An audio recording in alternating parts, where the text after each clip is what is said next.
All right.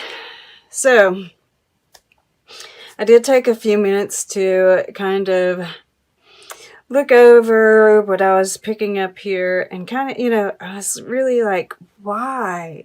Because there are so many arrows, right? And when there's that many swords or air, so much air element, there seems to be, especially like, the responsibility, struggle, challenge, there's obviously something going on here. So I wanted to see what was going on astrologically that might be affecting you. And I figured it out. And it's interesting because this card kind of sums it up. This is 5 of Arrows. It is Venus in Aquarius.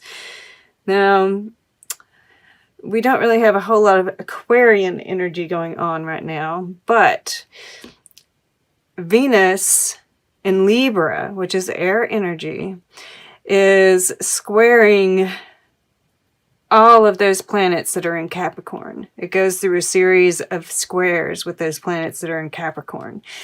And for some reason, that is hitting you hard.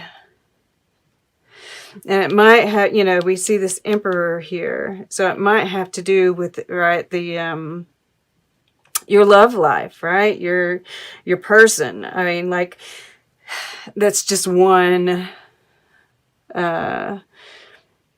part of it, of course.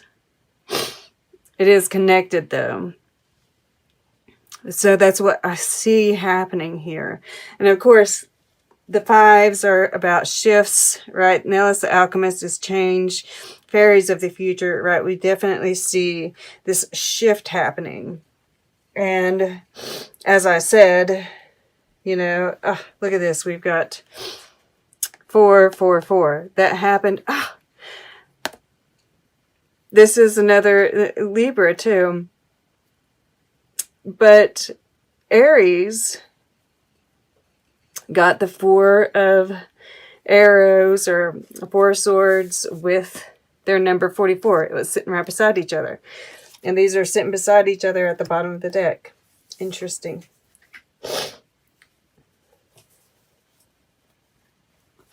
Sorry guys, my allergies are bothering me. We have another 4 here. Right, there's like been this stagnancy, and I really do feel like that is a part of this too. We have Mars turning direct, but it's kind of slow getting going, and we have those squares going on with Venus, and it's just, it's like when I see this, I just see like, you're taking aim at things, and they're just, it's like when you get frustrated with anything, right? You're trying to do something, you get frustrated, and it just, it keeps screwing up, right? Like you're trying to do something on your computer, you can't get it to work no matter what you do. And it just makes you so frustrated. Finally, you put it away, you go someplace for a little while. Like, look at his face. He looks frustrated, right? He's looking in here. It's like, well, this is not mixing up right. But if you go away for a while, right, you meditate, or you just like go do something else until you're finally like over the frustration. And you come back, all of a sudden, everything just flows. Right? It's like this trying to control the situation, and wanting to move forward, wanting to go quicker than, this 8 of Arrows, right? We feel kind of trapped still, kind of held, stuck feeling. And so I feel like that's what's going on here. Now, to go back a second, we do have this 3 of Bows, 3 of Wands in your past position. And what I'm seeing is, this is just that point on the path when it was like, which way will you go? Will you go where you've already been? What's comfortable? And you chose to take the more difficult route, right? I feel like this is Spirit reminding you, you chose this, right? And we actually chose it before we even got here. Oh, look at this. I just realized at the bottom, this is Kundalini energy. Some of you could be going through a Kundalini awakening, just like I said in the beginning, right? This is this Nellis the alchemist as well. That inner alchemy, and it's going to show up on the outside as well. That's interesting. But right, these decisions that you made were what led you to all this. And, of course, this was probably decided before you even came here. And of course, we do get those challenges, right? To those struggles along the way to let us know when we're ready for the next phase, right? This is number 33, right? It's like that we're at another crossroads and decisions have to be made, right? With this 2 of stones here. And it's basically just, are you going to rise up and meet the challenge? Will you accept the responsibility? Right? It's a weight. And I'm drawn to this psychic development, and which is part of this Nellis the alchemist here. But his eye has been, it's white. And I think it's Odin, the story of Odin, where he sacrifices his eye in order to gain wisdom and knowledge and being able to see into the future and such. I don't know if that was necessarily a part of it, but there are sacrifices that have to be made. But when I look at this, it's like he's really close now. I think at this point he can probably put that down, go up and get some help, right? Take a few, get some help to come back and help him out. There's that sage, right? The sage knows when to be, travel lightly through the darkness. He knows when to put down those and ask for a little bit of help and to be light-hearted, right? And I feel like this psychic development is also, even the sage playing into this, because I do see a bit of hermit energy in this. Being able to go within to see that the struggle is almost over, right? I see these broken arrows. And in Indian folklore, a broken arrow was a sign of peace. So I feel like, and I'm also seeing these crosses here, right? The crossroads. When we make that decision to rise up to the challenge,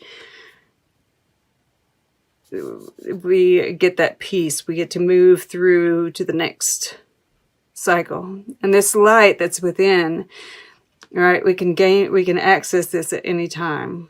To know that this struggle, this feeling of feeling stuck, I think more than anything, stuck and stagnant.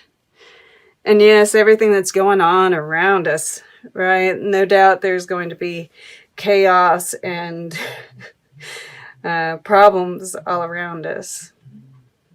We're going to be feeling that. But we do, I feel like, though we might not necessarily be completely out of the woods, because this is arrows on arrows, we are starting, because With the Six of Arrows, it is transition, right? It's like we're not quite out of the woods yet, but we're close, right? And this particular Queen of Arrows here, the swan, she's kind of got her feathers ruffled, right? She's kind of on edge, I feel. Ah, look at that. I didn't even realize that, he's in a swan boat. So there's some mirroring there too, right? The Emperor, the Venus energy. There could be some, if you're in a relationship, there could be some fights along that, right? This Two of Stones, we have these, there's supposed to be two females fighting for dominance in this, but maybe it is that both of you all are kind of like in the same energy rather than being, and of course, take what resonates, right? This isn't going to be for everybody. But you're like almost mirroring each other too much to where you're triggering each other. You're not balancing each other out, right? But we are moving into smoother waters. We're almost there. We're almost to the end of the cycle. Yes.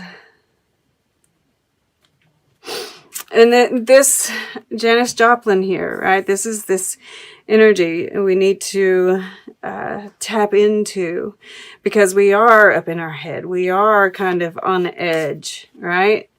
And it's because of the energies around us. But we've got to, this power of love must replace the love of power, right? This Emperor that's here. And I'm not saying you're feeling power hungry, but, with all these energies like flowing around her, I can't help but feel like, we're picking up on the energies that are in our field, right? The psychic development, being a bit empathic. That's why this holistic health is under here too. Right? Build up your aura. Another set. Well, you all don't have that many sevens. I'm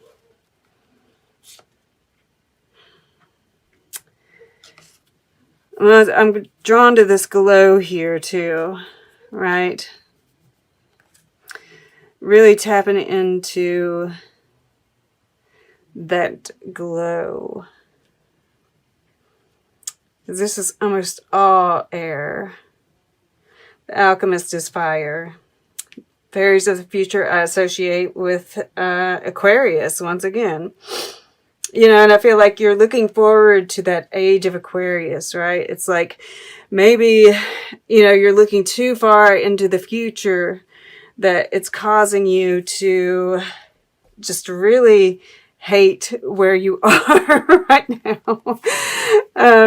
And in that case, once again, we've got to become present, right? Really tune into the beauty that's around us rather than the darkness, right? Going out into nature, watching the sunset, right? It's going to bring about peace a lot quicker than just really trying to look into the future. Because, I feel like that's kind of what's going on here. That just finally came to me. So where do you gain your strength? Once again, right? This is the 23, the 5, right? That full moon is happening at 23. The new moon is happening at 23 degrees of Scorpio, which is, that adds up to a 5. That shift, right? The balance and the growth, balance and growth. And we're shifting back and forth. And then the full moons are at 8 degrees. So where do you get your strength? Right? Where are you able to calm down? Where do you see the light? Where do you get out of your head? Because that's a lot of this, right? And then, you know, the future is the 10 of arrows, finally closing out this cycle. And we see him holding this bow here, right? Preparing on this journey, watching for the right time, and you're taking aim a little bit too early here, right? But by the end of this period, you're going to be able to teach someone else how to aim the bow. You know, yeah, that just reminded me as I was talking about that. Maybe it's that you're not seeing, you're not seeing your manifestations quite yet, right? You're like, where the hell is it? Because was it the last time or the time before that you had the high level manifestation? And you're like, when is it coming? Where is it? You know, and you're like looking into this like it's a crystal ball, right? And you're not seeing it. It's coming. It's coming. I promise. Right? It's just, we have to pass through these portals. We have to move, you know, we have to learn to live in the intervals between events, right? That's part of this, these masters, right? These master numbers that we're working with. All right. So this is like saying, you know, rest easy, be cool. The transformation is happening, right? Keep going. Keep going. I know it's like, it seems like it's taking forever. I know. I'm with you. I'm with you. All right, let's get a piece of art. We'll get closing guidance and take a quick look at all the underlying energies together. All right, Gemini. I'm kind of drawn back here. Okay. To left. Dance at the Moulin Rouge. Yeah, it's like, you know, look at all these stuffy people. I feel like, and, you know, that energy, right? That's like how we're feeling. And this is saying, you know, we've got to not care about what's going on around us, like, you know, by dancing, by raising our vibration, right? There's this energy field around them. Everybody's moved out of the way because they don't match it, right? She don't care. So that's what, you know, this is saying raise your vibration, and that's going to protect you from these energies, right? All these other energies that are around you. And, you know, I usually look at this, the oyster lunch. Oysters, once again, you know, in the Moulin Rouge, that there's like this sexiness to it, right? That Venus energy. But there might be a bit of frustration with that as well, right? This is the term sausage party came to mind. That's awful, but it just kept on until I finally said it. All right. At any rate, right, there's like this big mess on the floor. There's some sexual frustration going on, I feel. Keep the energy light.